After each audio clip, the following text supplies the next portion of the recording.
if you are not worthy of your compensation, and I think people know whether or not they're worthy of their compensation, you will probably go away. If you are solving problems for people, if somehow the industry finds out how to become easy, then yeah, we all have problems, right? That's the whole point of everything.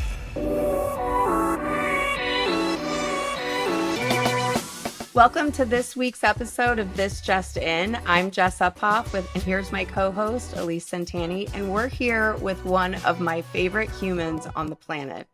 I'm here with Hunter Marckwardt.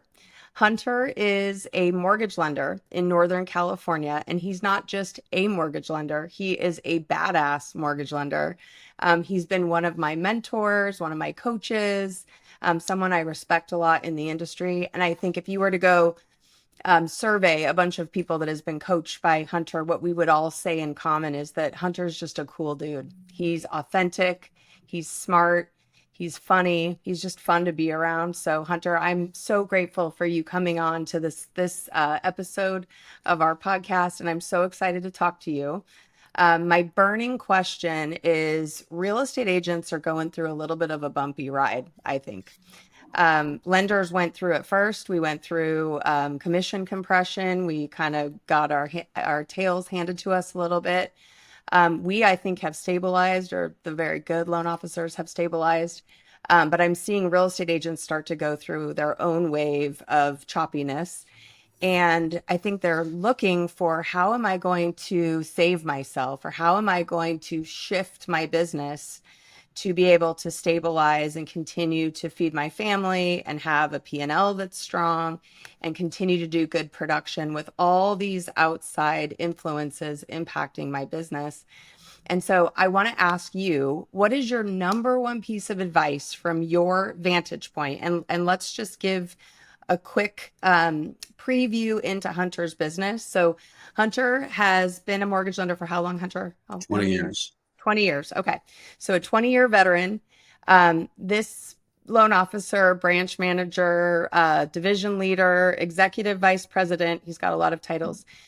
He closed $150 million of personal production in 2024, which is just absolutely, it's so impressive for a year that so many of us struggled with personal production.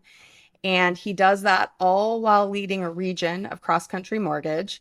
So he's wearing a lot of hats. He's got a fantastic team. And from your vantage point, with your expertise and success in the industry, Hunter, what is it that you would share with real estate agents that they should be focused on in order to stabilize and stay profitable and efficient in our current market cycle? Well, first and foremost, thanks for having me. I'm surprised you didn't start off the introduction with the fact that I stabbed you in person and actually made you bleed. But we can save that. We'll leave that for a curiosity for other people to just wonder what the heck we're talking about. You must have gotten really mad at her. Yeah, it was different. It's why you're never in a meeting with me and on your phone at the same time. I would throw a penny, which is what I did. You taught her. And I stabbed her accidentally, and she started bleeding, and it was a very awkward situation in front of 12 other people. So there's that. As far as with what I talk to, a lot of my realtors are I'm in the Bay Area. I work with some of the absolute best and highest producers, right? I mean, literally, some of the top producers in the country. And I think, when I think of our relationship, I think of their success. I think of what we've been able to accomplish. And I think we're coming to a time now where lending is so challenging, right? There's so many just choppy waters out there for so many different reasons, right? There's macroeconomic issues. There's microclimates. And, if you're in Silicon Valley, you got stock compressions one way or the other, and people down payment, liquidating assets, not liquidating assets, margin loans. There's so much confusion about how a buyer should be buying right now, that if you're not working with a lender, and it's not obviously this isn't a push for you and me, but if you're not working with a lender that considers themselves a professional versus an order taker, it has a huge impact. And I just, we always talk about, as a team, we talk about the fact that we need our realtors that we work with, that we partner with, to think of us literally as business partners. And I think in this day and age where there is so much confusion, if if a realtor that's listening to this is thinking to themselves that the people that they work with on the lending side are just vendors, they don't know them, they don't understand them, they don't understand what they represent, they don't understand their values to clients. And I don't just mean in an interest rate, I mean like how they collaborate, how they communicate, how they identify a buyer's wants and needs, and how you present that back to them in a high quality way that builds confidence.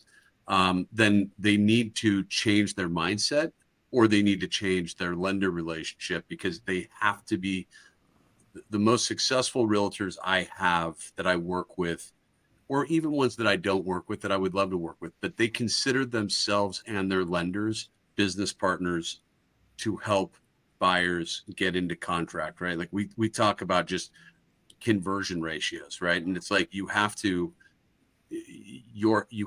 believe that your lender is having an impact on your conversion ratio for the better. And it truly matters. It's not just, to me, it's not a sales pitch, it's not a line. I believe that. So that is what I would say. You have to be in a better, tighter relationship, I think, between a realtor and a lender than has ever been the case. Like, we're in a higher rate environment right now. So what do you do with the people who only care about the rate? Um, if someone only cares about the rate, I'll tell them that one, maybe we're not the right fit, right? It's not to suggest that our rate's higher, but the first thing we want to do is just ask questions, right? Like, we will go through. I don't believe in forwarding loan applications. I don't believe in, you have to have, like, I talk to every lead opportunity for at least 30 minutes up front to understand what, like, I'm literally going through, like, what is their personality? How do they know my business partner? How are they referred in the first place? What are their wants? What are their needs? What are they like? And if they start giving me indications of, Hunter, the only thing I care about, I don't want to talk about any of this, the only thing I care about is the interest rate, then I would say, if it was Jess, I'd say, Jess, I just, so you know, like, I love that Elise referred you to me. She's one of my better business partners and we have a great relationship. If the only thing that you're concerned about is the interest rate, I might not be the right fit. With that being said, I'm more than happy as just to help Elise and to help you, because you were referred to her in the first place. I'm happy to review any options that lenders are sending you, and I'll tell you which one to pick. You just want to make sure that, in the environment that you're in, someone could have the best interest rate on the planet, but if they can't remove all loan contingencies, if they can't remove all appraisal contingencies, and by the way, do you know what those are? Right? Like, so you start identifying, like, well, no, I don't, right? Or if they can't close in 15 days, if they don't have a local reputation, those are things that might impact your offer getting accepted. So if you can't get your offer accepted, we compete daily and get offers into contract daily that aren't the highest price, but because of our reputation, because of our ability to execute, and people know that in the community, our offers get accepted. So you just might want to consider that when you're looking at all of your options. And I understand, as a consumer, I want the best interest rate that I can find too, but it's just not one single thing that is going to allow you to buy a house. Because you do so much jumbo and you don't know what investor you're going to put people with until you see their reserves and their trade lines and their, you know, restricted stock and all the things, right, in your market. How do you answer that question? You give them a range, like, rates are in this range. Is that how you handle it with your jumbo clients? I'm curious when they ask you. Yeah, for one, I try not to have a conversation about rates until I understand, we have a process and everybody has to have a process. Our goal up front is to have a consultation about what their wants and needs are, and then to come back to them with options, right? So it's Mm-hmm. just like, get an initial understanding of they're trying to buy in the $2.5 million range. They're thinking about putting 20 to 30%, whatever that looks like. And then once we're done with that conversation, we get everything reviewed on our end. We make sure that we can execute, and we make sure that we have a total picture of what they're trying to do, so that, yes, we understand what products are best for them, also helping them understand why they might not have access to the world's greatest rates because, they just switched jobs and they can't take their RSU income with them, things like that, whatever. But we like to try to establish some credibility up front, so that so that they're building confidence in us. And then we're talking about interest rates on the next go around. But we also don't try to hide behind it. On the pre-approval calls, we're saying, hey, based on where the market was yesterday, which is when we put this presentation together, your rate's in the 6.75% range. Do you have any thoughts or questions about that? Just ask them, right? So That's good. Do you ever have people say, why am I doing all this? That sounds like it's going to take a long time, and I just want you to tell me what I can afford. I don't want to do all this. it doesn't honestly happen now. I will say, like, to the point of like referral partners and like what referral partners matter and business partners, like they set us up better than, someone that doesn't want to go through that. But I will tell you, when someone says that to me, my response is always, the easier a lender makes the pre-approval process sound up front, the more nervous you should be later on down the road, because something will blow up. If we are not incredibly diligent up front with understanding how your finances work and what type of a loan we're trying to put you into, it will blow up on our faces. So I made a decision probably 12, 13 years ago, after going through enough bad situations, to know that if we're not diligent up front, it won't work. So all the heavy lifting has to get done up front, or we're probably honestly not the right fit. Hunter, you mentioned that you're getting in multiple offers with your partners. Have you seen the commission be a bargaining chip yet in your market? Like, is that being used in your Believe it or market? not much. I mean, Okay.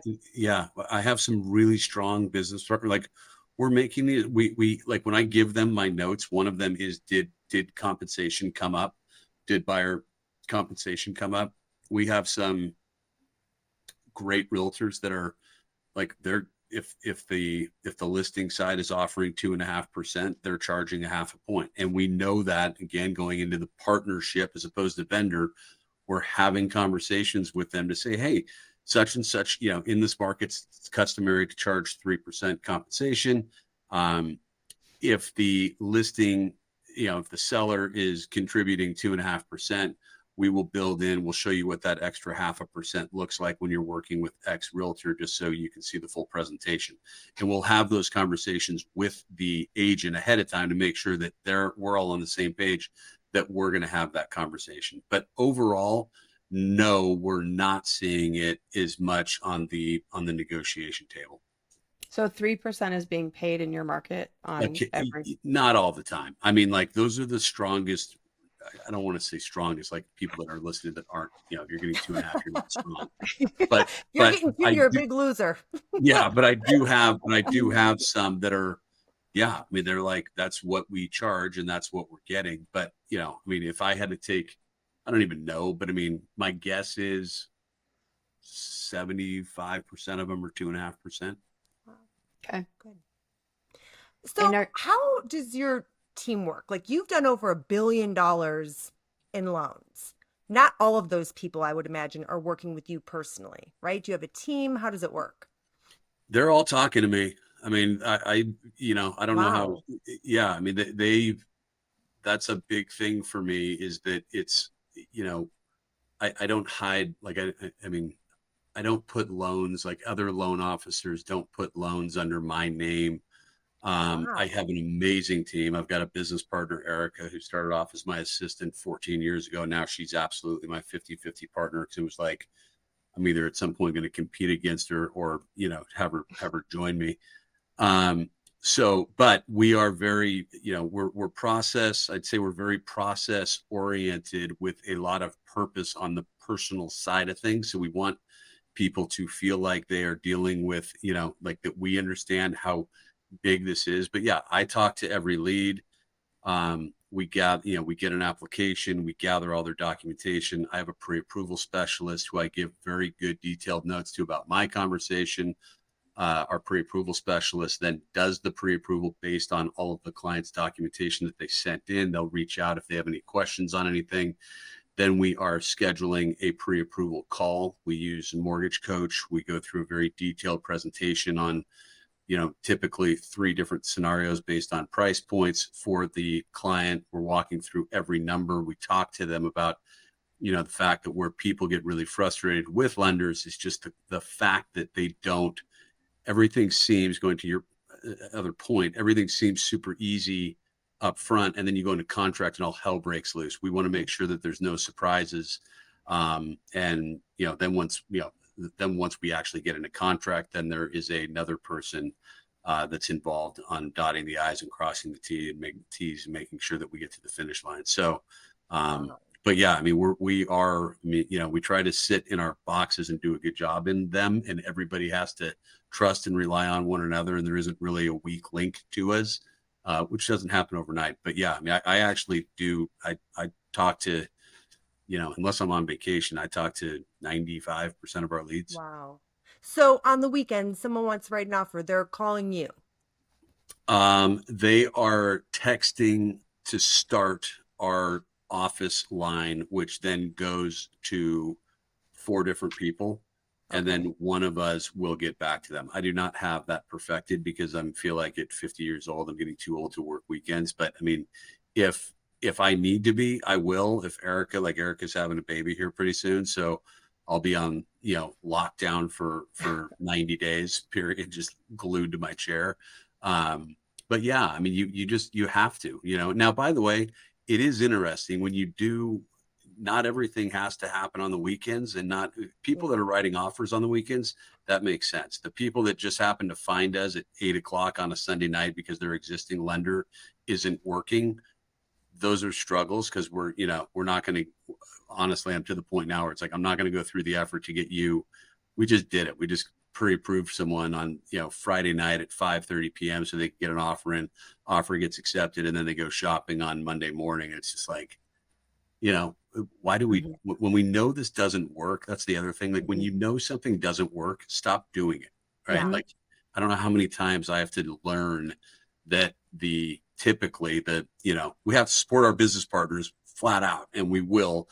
And these people that we did this for are worthy of being supported. And if we get hosed on a deal, it's okay. But, you got to pick wisely who you're willing to, kind of break your rules for. Yeah. Yeah, I feel like every time that we break our rules, we're like, why did we forget this the last time that we did Totally. it? It's like, Yeah. and I guess every now and again, we need to remind ourselves, like it's Well, for a and you reason. also have to remember that it's not worth, if it takes up, if 80% of your bad energy is created by breaking the rules for something that might happen 10 or 20% of the time, that 10 or 20% of the time just isn't worth the 80% of the pain that it sabotages everything else in your business. If you were to help loan officers figure out, and I know you do this because you coach and lead a division of cross country, if they want to find these deep relationships with high quality, high producing partners, like how do you get to them? What's your advice? Be a professional, be likable, nobody's going to deal with you if they don't like you, right? I mean, it doesn't mean that, you have to deliver on what you represent, but it's like, if you're bugging, you're not going to bug someone into an existence, and it's like, I always think of just like people with relationships, right? Like, I mean, if I drove my wife nuts, like before I dated her, like before I'm like, it's so simple, right? Like treat business relationships to a degree like you would personal relationships, right? So, anyway, to go back, to just, if I was trying to create the tactics around it, it is be personable, understand what their wants and needs are. Don't drive them nuts, but be in front of them. Be lucky enough for the opportunity, go into an open house, meet them in an open house, truly find out what some of their interests are, be able to try to provide some level of interest value to their interests. give them content that is usable, that it could help, make it easy for them to meet with you, right? Instead of me trying to get, in right now, if I was trying to get Dana to meet me at a coffee shop, she'd never meet me at a coffee shop. If I said to Dana, I'm going to bring you your favorite cup of coffee, I'm going to sit in your office for 15 minutes, I'm going to set an alarm, and whether you like me or not, I'm going to get up and leave after 15 minutes. That's easy for her to do, right? If someone called me and said that to me, like, okay, I mean, how bad can I hate them for 15 minutes of my life? I can do that, Yeah. So, Yeah. I mean, it's like doing things and honestly, being original, like just do stuff that's, off the beaten path. And I mean, it's like, it's crazy. Like I talk to lenders all the time, and it's a brag on my part, but like in Contra Costa County, which is where I am, in 2024, we were more than double the next lender in volume in Contra Costa County. But Jess, take a guess what percentage of the overall loan volume I owned in Contra Costa County. I was number one by double. 60%. 0.7%. Oh, geez. So, because the big banks, is that why? well, no, I beat all the big banks. I beat everybody. Like my personal production was bigger than any other loan officer for any other institution by double. But my volume this is not bragging. My point is, for everybody, like I represented 0.7% of the volume of Contra Costa County. So there's people around me, there's people I work with even, that would say, well, I don't want, I can't go into that market. Hunter owns that market. Really? 0.7%. I do 0.7% of the overall volume. You're double anybody else in your area. You're writing handwritten cards. You are being thoughtful. I've read a lot about you. You feel very strongly that you don't want anyone to feel like they're just on a, lending conveyor belt. You go out of your way to make everyone feel special. You want to roll out the red carpet for your business partners. How are you doing this? Like, and you do all the loans by yourself. It seems like too good to be true.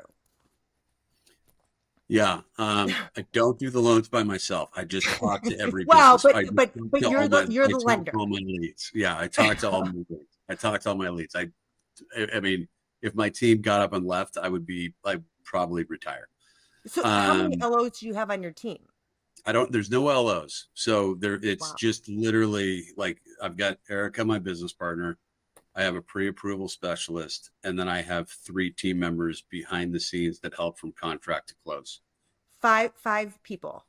Yeah. Okay, so I need a lot of details here. I have 2 amazing people also in the Philippines. Okay. That help with some of a lot of the paperwork. It's just very, like, you have to be really structured or things blow up, and I'm not structured. So if I didn't surround myself with other people that are, I would be screwed. But to answer your question on how you do it, I mean, it is surrounding yourself. You have to have a team. You can't, I have so many of our own loan officers that are like, they're individual contributors. They don't have enough volume to warrant hiring team members. But I got to tell you, at some point, like, if I had to do it all over again, like, even if you were okay making the same amount of money and just having someone that did everything that you didn't want to do, like, I always forget, like, I feel like giving someone something to do that I don't want to do. I almost feel like I'm giving them, like, God, how terrible of me to give this person something that I don't want to do, so you deal with it. But they don't want to do what I want to do. You know what I mean? Like, I don't want to do what they don't want to do. So it's like having the right people allows you, the space and time to do more of. And don't get me wrong, our business is a freaking pain. I mean, it's hard. I'm not trying to make it sound like it's utopia over here. But I mean, focusing on the things that you're good at doing and having other people do the things that you're not good at doing is a very good business model, period. Yeah. What's your next chapter, Hunter? I don't know. I mean, it's, I mean, the division stuff is certainly, that's a couple years old, and it's going well. But yeah, right now, I honestly like it's right now it's a total cluster. I mean, it just feels like a total, I mean, granted, I've got a great marriage and we've got great boys, but I mean, it's like there's so many things that just feel like it's off its axis right now. Not in a bad way. It's just different. I mean, it's just kind of I don't know whether it's because I turned 50, but I got people around me that are not healthy. There's just so much stuff going on right now. So I know I should have a clearer picture of what I want to be doing down the road, but I mean, I think I have less tolerance for dealing with people that I don't like. Um, so that's, I think it's not necessarily getting smaller, but it's being more intentional. Like I literally yesterday, it's funny, I swear none of this was planned, by the way, but like I wrote down, like, what is the intention of everything I am doing? Right. Like, just so like I'm thinking, like, what is the intention of everything I'm doing? And it crossed my mind. And so I want to be more intentional with everything that I am doing, like thinking with the end in mind, thinking like, I don't mean necessarily death, although I do talk to people like I lost my dad a couple of years ago, unexpectedly. He was my best friend. And it's like, it's not a morbid thing for me to say it, but we're all going to die. Right. And Hmm. it's like, I think we forget that we're all going to die. And Hmm. you have to, not in a morbid way, you have to talk about the fact that it's like, what is the intention of everything I'm doing, because we're all going to die. So what happens in between Yeah. there? And yeah, I'm trying to figure, I mean, I'm trying to think more about, like in my journals every day, it's like, think with the end in mind. Like if I could spend my whole day thinking with the end in mind, meaning to your question, what does that end look like as it relates to some form of retirement? I don't think so. I mean, I can't imagine. I'd be a freaking train wreck if I was retired, but um, yeah, I mean, I think long term, it's continuously. I really enjoy. I enjoy helping people. So like that's kind of when I feel good, is when I am helping people. So me finding more ways to help people is that's my sweet spot. You think Do you there's feel some like you have a books good coming to work-life help people? balance? Oh, Um, is there a book coming, and do I have good work life balance? So Jess knows I have been writing something called Sunday Thoughts for 14 years now. And it's been every Sunday for that period of time. And if I could turn that into a book, I would. Like, this sounds just completely braggadocious, but just the part of the reason that I wrote this yesterday is because randomly I happened to read a Sunday Thoughts on my dad. When my dad passed away, we were talking about in this men's group, we are talking about the something, and it brought up the ripple effect. And my dad, when he passed away, like one of the things that I found at my dad's desk when I was cleaning out his stuff was this poem called The Ripple Effect. And I wrote about it after I read the whole thing. And then I started looking at a couple of my Sunday thoughts. I'm like, this stuff's pretty damn good. I'm like, I actually have some reasonable insight sometimes. So if I could go back and I'm actually listening to myself, which is kind of a funny thing, right? It's like coach the best version of, like, try to be the best version of you as much as possible. Um, so if I was going to do anything, it would be turning Sunday thoughts into some form of a book. And then Elise on time, on work life balance. No, I mean, I don't know. I don't think she'll ever listen to this. So my mom is not a burden whatsoever. But it's like, I'm on her bocce team now. I'm on her I'm like Kim and I are all over the place with so many.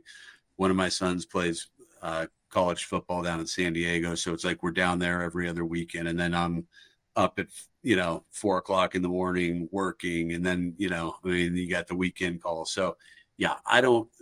Real estate and lending is not good for work life balance. It's more about, for me, changing my mindset than it is about work life balance. I just, so far, I don't believe in it.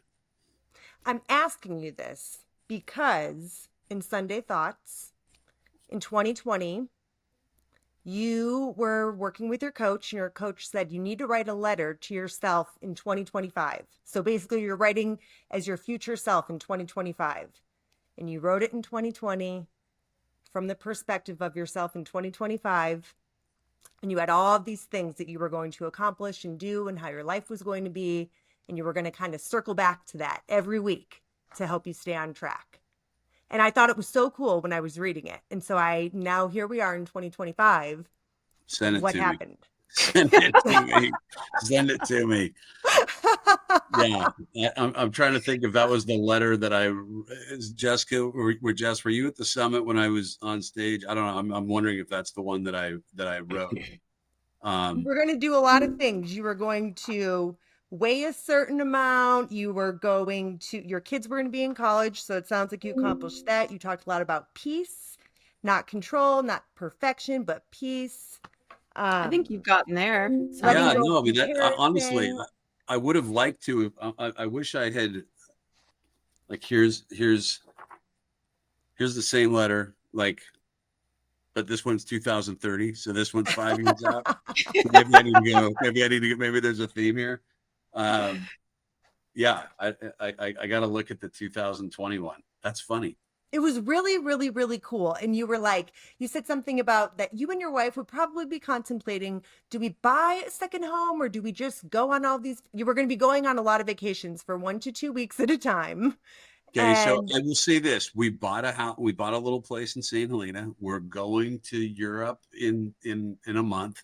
Nice, awesome. So I mean, some of the stuff does. I do review a lot of my stuff, but some of the stuff just comes into being. But it's way better if you're constantly looking at it. So terrible coaching on my part. I should, as opposed to just going, oh shit, I did it. It'd be better to be like, yeah, kind of check the box, like, yeah, I'm staying on track. But maybe I've grown, because I do look at this one, which is why it's in my backpack on a regular basis. That's cool. Was work-life balance one of his goal, or one of the things he said he was? It sounds like it from the vacation. Yeah, it was. Yes, okay. It was basically that you were going to say, "I have enough." Like you were going to stop chasing everything, and you were just going to be kind of content, and you were going to live your actual life, basically. Yeah, that's not exactly like that. I mean, I will say this. I mean, this is a fact, and I don't mean to keep saying, I don't mean to brag. Whenever someone says, it's like someone saying, "I no offense," right? It's like, no offense, you look fat in those pants. It's like, yeah, I'm not going to be offended by the fact that you just said that. But I have had more success probably than I've had ever in my life. Like, I mean, just meaning like the bank account's higher than it was 3 years ago or 5 years ago, blah, blah, blah. It does not feel any better. It's like my boys ask me, like, yeah, I'm very transparent with them on stuff, not in this of talking to them about stuff, but it is amazing that how much it does not feel better when you're only looking at material. Yeah. Do you want your kids to be in this business? Do you see them one day taking over? I said no, but they want to. Like, I mean, I don't know what this business looks like in 5 years, but I mean, I said that 5 years ago too. But yeah, I mean, I'm like, guys, you don't want to get in this business. They're like, why not? It's like, it seems like it's actually, I mean, it's a total pain in the ass, and dealing with all the stuff is a pain in the ass, but you really do. Like when you're people laugh at realtors, people laugh at lenders. I'm just going to call a spade, right? Like we know that. Like you really are helping people do something that's massively important in their lives. And it's like, if you can take it and make it like professional and care about what you do, it's actually a really cool thing to do. So so I'm not going to tell them absolutely not. But they're not going to come, work for me and just take over my business. I want to ask you a question, Hunter. So, back to, we were just talking about the future of this business. I know there's been a lot of change in the industry with the Redfin and, all the different changes that have happened. I see the industry kind of splitting to like a value-based mortgage professional and real estate agent, and then a commodity-based, right? Where maybe AI can be involved and do high transaction count, low value. where maybe a consumer can let themselves in a house and write an offer like they would on an Amazon cart. How do we stay relevant? Like, what are the things that we continue to do to stay valuable and so that we stay on the value track for people besides what we talked about at the beginning, solving problems? What would you tell your boys if they're like, how do I build a business like yours, Dad? Oh, such a great question, Jess. I would,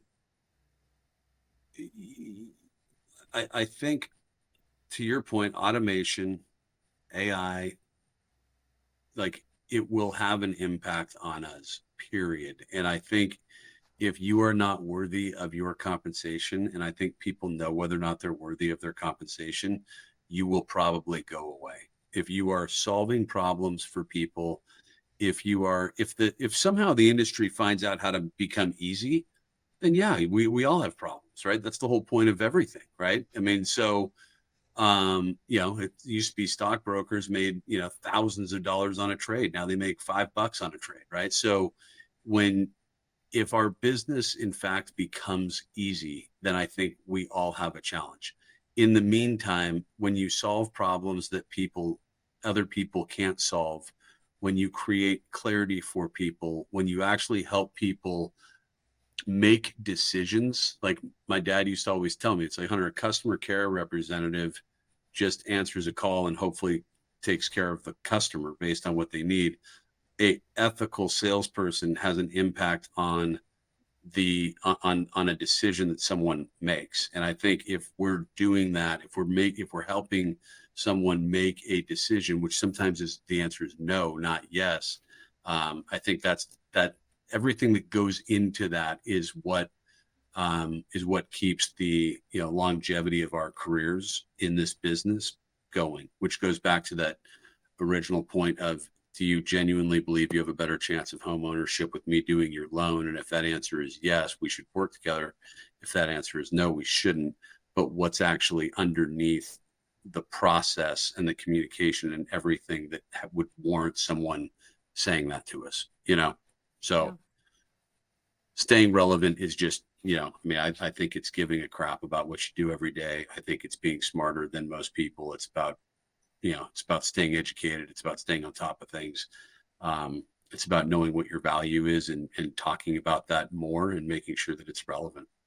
Well, I'm going to write a letter to myself in 2026 and be like, did Hunter write his book? I'm going to be looking for it. And so I think that's your area to make an impact, Hunter, because your Sunday thoughts are pretty powerful. Yeah. Well, thank you. It's not coming in 2026. I'll tell you that.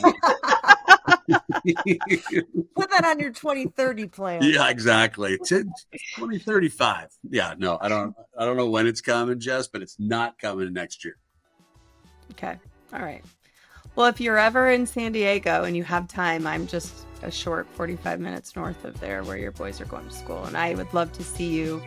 And if you ever start coaching again, please let me know, because I miss having you as a coach. Well, thank you. I appreciate that very much, and I will. Okay. Thanks for being with us. Very nice meeting you as well. So nice to meet you. All right. Thank you. Thank you so much, Hunter. Of course.